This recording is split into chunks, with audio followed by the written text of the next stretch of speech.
Hello students. तो आज एक नई वीडियो के साथ मैं आप लोगों के सामने फिर से आ गया हूँ। तो आज के जो 20 क्वेश्चंस हैं ये जनरल स्टडीज़ के आपके लिए मैं लेके आया हूँ। तो आप लोगों ने इन सारे क्वेश्चंस को बहुत अच्छे तरीके से सॉल्व करना है। देखना है कि आप 20 में से कितने क्वेश्चंस को सॉल्व कर पा रहे हैं। ठीक है, अपने आप को चेक करने का एक बेहतरीन तरीका मैं आप लोगों के सामने लेके आया हूँ। आप खुद को जांच सकते हैं कि मैं कितना स्कोर कर पा रहा हूँ या कर पा रही हूँ। ठीक है, 20 में अगर 20 में से अगर 15 प्लस आपके मार्क्स हैं, 15 या 15 से ऊपर, तो आपका जो स्कोर है काफ़ी अच्छा है, काफ़ी अच्छी आपकी स्टडी चल रही है। तो पहला क्वेश्चन देखिए, निम्नलिखित में से किसकी स्थापना ज्योतिबा फूले ने की? ऑप्शन है सत्य शोधक समाज, दलित वर्ग मिशन समाज, बहुजन समाज या ब्रह्म समाज। तो दोस्तों, इसका सही आंसर आपने गैस कर लिया होगा। सही आंसर है सत्य शोधक समाज। और यहाँ पर ध्यान देंगे, ऑप्शन में एक ब्रह्म समाज है, इससे भी काफ़ी क्वेश्चन पूछते हैं। 1828 ईस्वी में राजा राम मोहन राय के द्वारा ब्रह्म समाज की स्थापना की गई थी। भारतीय तत्कालीन भारतीय समाज में व्याप्त विभिन्न प्रकार की कुरीतियों को समाप्त करने के लिए इन सोसाइटीज़ ने बहुत ज़्यादा योगदान दिया। ठीक है, अगला क्वेश्चन है, बारदोली सत्याग्रह 1928 का नेतृत्व किसने किया? राजेंद्र प्रसाद, विनोबा भावे, वल्लभ भाई पटेल या जमनालाल बजाज। तो बहुत ही इंपॉर्टेंट क्वेश्चन है। 1928 में बारदोली सत्याग्रह, ये बारदोली जो सत्याग्रह था ये गुजरात में एक किसान आंदोलन था, जिसका नेतृत्व किया था वल्लभ भाई पटेल ने। बारदोली की महिलाओं ने ही वल्लभ भाई पटेल को सरदार की उपाधि दी थी। ठीक है, सरदार वल्लभ भाई पटेल हम बारदोली सत्याग्रह के बाद जानते हैं वल्लभ भाई पटेल को। ठीक है, इसमें एक ऑप्शन आपके सामने है जमनालाल बजाज, ये भी इम्पोर्टेंट है। गांधी जी के पांचवें पुत्र के नाम से जाने जाते हैं। राजेंद्र प्रसाद, देश के पहले राष्ट्रपति। विनोबा भावे, बहुत ही इंपॉर्टेंट है, भूदान आंदोलन इन्होंने चलाया था। ठीक,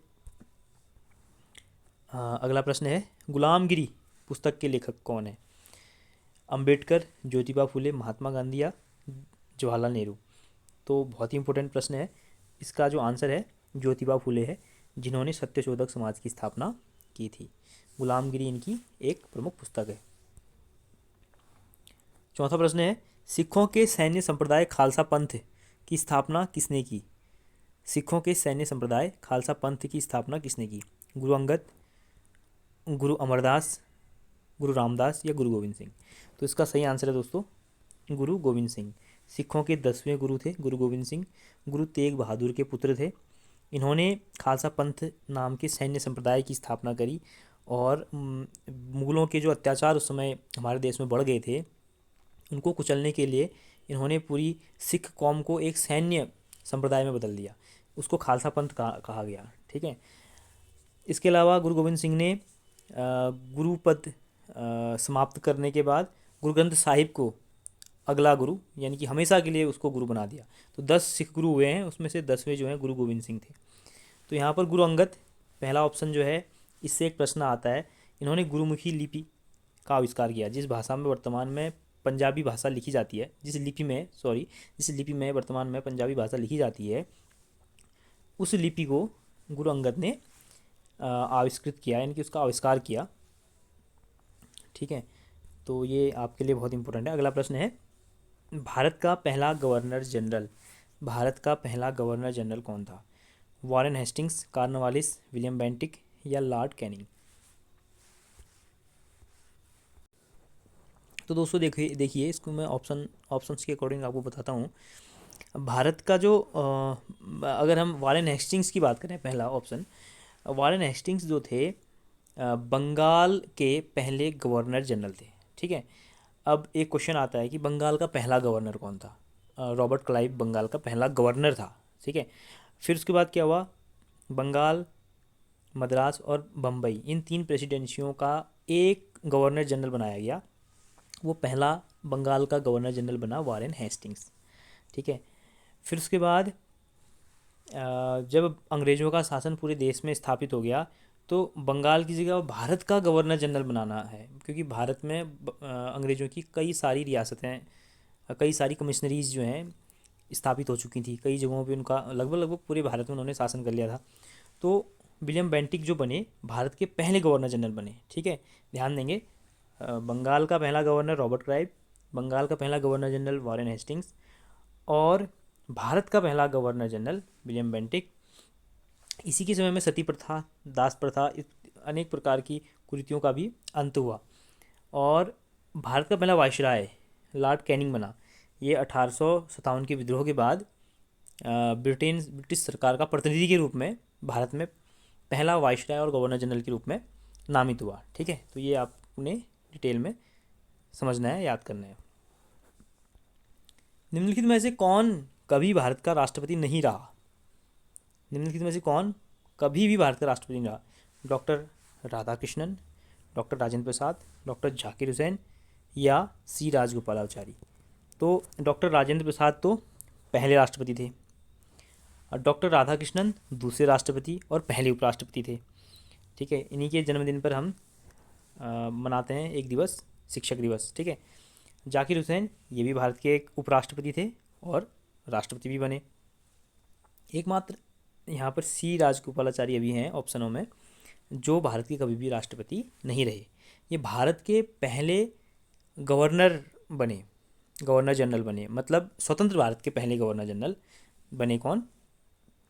सी राजगोपालाचारी। स्वतंत्र भारत के पहले भारतीय गवर्नर जनरल कहेंगे, क्योंकि स्वतंत्र भारत के पहले गवर्नर जनरल अगर हम कहेंगे तो वो माउंटबेटन थे, लेकिन स्वतंत्र भारत के पहले भारतीय और अंतिम गवर्नर जनरल बोलेंगे तो वो होगा राजगोपालाचारी। ठीक है ना, तो ये अंतर इसमें स्पष्ट हो गया है, आप इसको आसानी से याद रखें। 7वां प्रश्न है, राष्ट्रपति को पद एवं गोपनीयता की शपथ कौन दिलाता है? ऑप्शन है भारत का मुख्य न्यायाधीश, प्रधानमंत्री, अटॉर्नी जनरल या महाधिवक्ता। तो सीधा सा इसका आंसर है भारत के मुख्य न्यायाधीश जो हैं राष्ट्रपति को पद और गोपनीयता की शपथ दिलाते हैं।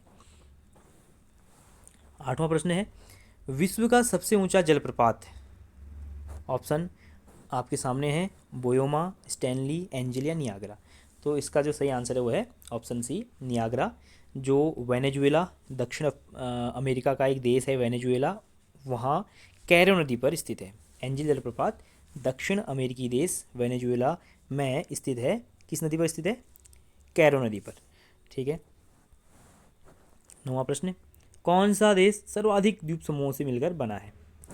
कौन सा देश सर्वाधिक द्वीप समूहों से मिलकर बना है? ये जितने भी देश हैं सब द्वीप समूहों से बने हैं, छोटे छोटे द्वीपों से मिलकर के बने हुए हैं। अब इनमें भी सबसे ज़्यादा द्वीप समूहों से मिलकर बना देश कौन है? ऑप्शन के अकॉर्डिंग इसका जो सही आंसर है दोस्तों वो है इंडोनेशिया। ये एशियाई देश है इंडोनेशिया। यहाँ अनेकों देश हैं, द्वीप हैं, लगभग 3000 से भी ऊपर द्वीप हैं यहाँ पे। ठीक है, और यहाँ पर एक ऑप्शन है दोस्तों जापान। पूछा जाता है कि जापान कौन से द्वीप पर स्थित है? होन्शु द्वीप पर स्थित है जापान, जो मेनली जापान जो है होन्शु द्वीप पर स्थित है। ठीक है, और फिलीपींस में एक बहुत ही इंपॉर्टेंट द्वीप है, कई बार पूछा जाता है एग्जाम में, लुजोन। लुजोन नाम का एक द्वीप है जो जिसके बारे में पूछते हैं कि ये लुजोन द्वीप कहाँ है? ये फिलीपींस में है। ठीक है। 10वां प्रश्न और बहुत ही इंपॉर्टेंट प्रश्न, एटलस पर्वत कहाँ स्थित है? एटलस, देखो एटलस एक एटलस होता है जिसमें विभिन्न देशों के मानचित्र होते हैं, वैसे एक उसी नाम से एक एटलस एक पर्वत भी है स्थित है। इसका आंसर जो है कहाँ स्थित है, इसका आंसर जो है वो है अफ्रीका। ये उत्तरी अफ्रीका में स्थित है एटलस। ठीक है, भूमध्य सागर से दक्षिण में। ठीक है, आप देखेंगे अगर मैप में तो भूमध्य सागर के दक्षिण में एटलस पर्वत स्थित है, एक मोड़दार पर्वत है ये। ठीक है। 11वां प्रश्न है, गोदान रचना किसकी है? गोदान एक बहुत ही महत्वपूर्ण और बहुत ही इम्पोर्टेंट ये क्वेश्चन है। गोदान एक रचना है, ये एक उपन्यास है, ये किसने रची है? इसका जो सही आंसर है फ्रेंड्स वो है प्रेमचंद। प्रेमचंद की बहुत सारे उपन्यास फेमस है, जैसे गोदान, निर्मला, उसके अलावा कर्मभूमि, रंगभूमि। ठीक है, ये बहुत सारे उपन्यास हैं जो प्रेमचंद के फेमस हैं। प्रेमचंद अपने आप में भी एक बहुत बड़े व्यक्तित्व हैं। इन्होंने तत्कालीन सामाजिक परिस्थितियों को कहानियों के द्वारा, उपन्यासों के द्वारा लोगों के सामने रखने का प्रयास किया। एक प्रकार से समाज की वास्तविक जो दशा है इन्होंने अपनी रचनाओं के द्वारा लोगों तक पहुंचाई। ठीक है। 12वां प्रश्न है, आनंद मठ के रचनाकार हैं। बहुत इंपॉर्टेंट प्रश्न है, आनंद मठ बहुत बार एग्जाम में पूछा गया है। आनंद मठ के जो रचनाकार हैं वो हैं ऑप्शन बी बंकिम चंद्र चटर्जी। ठीक है, आनंद मठ इन्होंने रचा है और इसी आनंद मठ में हमारा भारत का जो राष्ट्रीय गीत है वंदे मातरम उसको लिखा गया है, आनंद मठ के अंदर ये स्थित है। ठीक है, 13वां प्रश्न है भूदान आंदोलन किसने चलाया। मैंने अभी आपको बता दिया, शायद आपने इसको गैस भी कर लिया होगा। इसका जो आंसर है वो है विनोबा भावे। स्वतंत्र भारत के बाद भारत में जो किसानों की हालत थी बहुत ही ज़्यादा दयनीय थी, क्योंकि स्वतंत्रता से पहले राजे महाराजे अंग्रेज़ों ने किसानों का बहुत बड़े स्केल में इसका शोषण किया था। तो उनके पास ज़मीनें नहीं थी, तो भूदान आंदोलन चलाने का जो मेन उद्देश्य था विनोबा भावे का वो ये था कि गरीबों को जो भूमि को दान में दिया जाए, जिससे कि वो अपना गुजर बसर खेती बाड़ी करके कर सकें। ठीक है, इकट्ठे बहुत सारे लोगों के पास ज़मीन थी, बड़े बड़े जमींदार साहूकार, इन लोगों ने छोटे किसानों की ज़मीनें बहुत पहले से ही हड़प ली थी। तो जिस कारण से गरीबी रेखा से भी नीचे इनकी हालत हो गई थी, तो इसलिए भूदान आंदोलन विनोबा भावे द्वारा चलाया गया। 14वां प्रश्न है एशियाटिक सोसाइटी ऑफ बंगाल की रचना की स्थापना एशियाटिक सोसाइटी ऑफ बंगाल की स्थापना 1784 में किसके द्वारा की गई। इस एशियाटिक सोसाइटी ऑफ बंगाल जिसकी स्थापना 1784 में की गई, एक क्वेश्चन तो ये बन गया। ठीक है, तो इसकी स्थापना की गई थी सर विलियम जोन्स, बहुत इंपॉर्टेंट है सर विलियम जोन्स। 27 दिसंबर सन 1911 को पहली बार जनगण मन गाया गया, ये इंपॉर्टेंट है। देखिए पहला तो इस क्वेश्चन से ही एक क्वेश्चन पैदा हो जा रहा है ना कि जनगण मन पहली बार कब गाया गया, 27 दिसंबर 1911। ठीक है, देखो जनगण मन गाया गया 27 दिसंबर 1911 को। कांग्रेस का एक अधिवेशन था, इन 4 स्थानों में से वो स्थान था कोलकाता। इसका जो सही आंसर है कोलकाता। कोलकाता में कांग्रेस का एक अधिवेशन था। हम हर साल दिसंबर के महीने में कहीं ना कहीं देश के किसी न किसी शहर में ये अधिवेशन आयोजित किए जाते थे। तो 27 दिसंबर 1911 का अधिवेशन कोलकाता में हुआ था और इसमें पहली बार जनगण मन गाया गया था, जो रविंद्रनाथ टैगोर के द्वारा रचा गया था। ठीक है, रविंद्रनाथ टैगोर ने इसके अलावा अमार सोनार बांग्ला नाम का गीत लिखा है, जो वर्तमान में बांग्लादेश का राष्ट्रीय गीत है। ठीक है, 16वां प्रश्न है कौन सा नगर गंगा नदी के किनारे स्थित नहीं है। इंपॉर्टेंट, देखिए कभी कभी ना हम लोग क्या करते हैं, क्वेश्चन को ढंग से पढ़ते नहीं हैं और गलत जगह टिक कर देते हैं। तो यहाँ पर देखेंगे कौन सा नगर गंगा नदी के किनारे स्थित नहीं है, कानपुर, पटना, वाराणसी या दिल्ली। देखो सबसे ज़्यादा पोल्यूशन जो है कानपुर से ही गंगा में फैलता है, क्योंकि चमड़े के उद्योग हैं कानपुर में बहुत सारे। ठीक है, पटना एक राजधानी है, बिहार की राजधानी है, ये भी गंगा नदी के किनारे स्थित है। वाराणसी घाटों का नगर, ये तो लॉजिक्स है कि वाराणसी में तो गंगा नदी है ही है, नॉर्मली हर कोई जानता है। तो गंगा नदी जो है दिल्ली में नहीं बहती, दिल्ली जो है ये यमुना नदी के किनारे स्थित है। समझ गए ना। 17वां प्रश्न है आगरा किस नदी के किनारे स्थित है। आगरा में ताजमहल है, गंगा, अलकनंदा, यमुना, भागीरथी। तो इसका जो सही आंसर फ्रेंड्स वो है यमुना। आगरा जो है यमुना नदी के किनारे स्थित है और आगरा का जो ताजमहल है वो भी यमुना नदी के किनारे स्थित है। 18वां प्रश्न और बहुत ही इंपॉर्टेंट प्रश्न, लोकटक है। क्या है लोकटक, घाटी, झील, नदी या पर्वत। तो दोस्तों लोकटक जो है एक झील है, इसका आंसर बी सही है। लोकटक एक झील है जो मणिपुर में है, सबसे बड़ी बात है, सबसे इम्पोर्टेंट क्वेश्चन मणिपुर में है। किबुल लामजाओ नाम का जो एक नेशनल पार्क है इसी लोकटक झील में स्थित है।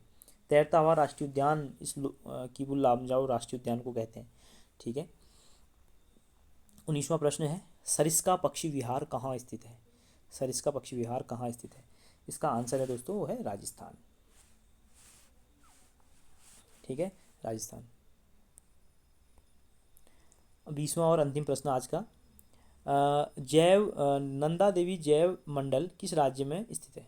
ठीक है, नंदा देवी जैव मंडल किस राज्य में स्थित है, छत्तीसगढ़, असम, हिमाचल प्रदेश या उत्तराखंड। तो इसका जो सही आंसर है दोस्तों वो है उत्तराखंड।